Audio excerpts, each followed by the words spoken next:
Sometimes Netflix serves up a true crime documentary so salacious, we can't help but park ourselves on the couch, glue our eyes to the screen, and binge the whole thing from beginning to end. Such was the case recently with Murdaugh Murders, a Southern scandal, which had viewers around the world tuning in. It does say in the Old Testament, an eye for an eye. In fact, Netflix has consistently offered up a stream of quality true crime docs that delve into all manner of sordid affairs.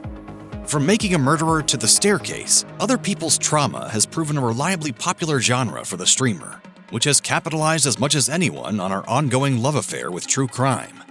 Now, a new exploration of humanity's dark side has proven Netflix is still capable of shocking us with its real-life stories. Hell Camp Teen Nightmare chronicles the experiences of a group of kids sent to a wilderness therapy camp that was basically just an abuse and torture operation disguised as a way of setting troubled teens straight.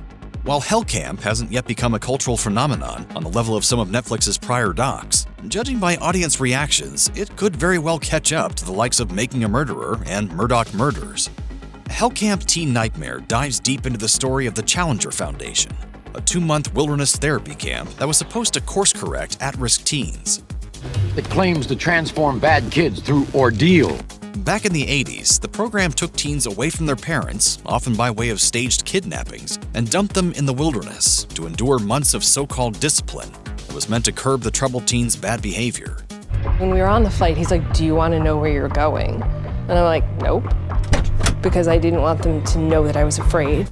Overseen by former military special forces officer Steve Cardasano, the Challenger Foundation forced its attendees, if you can call them that, to hike hundreds of miles across the Utah desert and punish them in humiliating ways if they complained. Aside from suffering numerous indignities, one teenager tragically died while at the camp.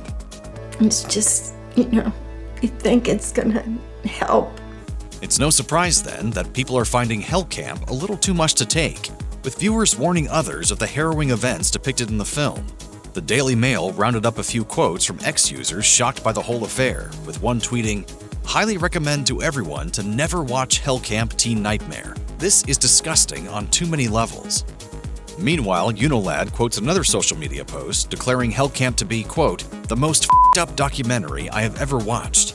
When is it survival and discipline, and when is it abuse?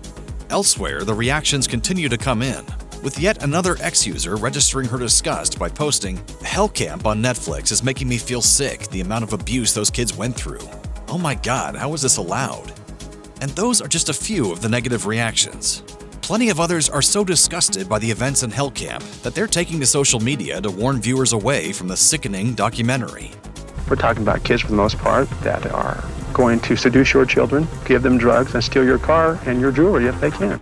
Thus far, Hell Camp hasn't hit the Netflix top 10, but a quick look at Flix Patrol shows it slowly gaining steam in several countries. Once the word is out about its controversial subject matter, it will surely move up the charts. But there has also been criticism of the documentary for taking a sensationalist approach to a very serious topic that remains as pertinent today as it did when Steve Cardasano was running his horror show back in the 1980s. It's a forced labor camp. Wilderness therapy camps are still very much a thing, and the controversy surrounding them remains. If nothing else, hopefully Hell Camp will generate more discussion about what looks to be an important contemporary issue.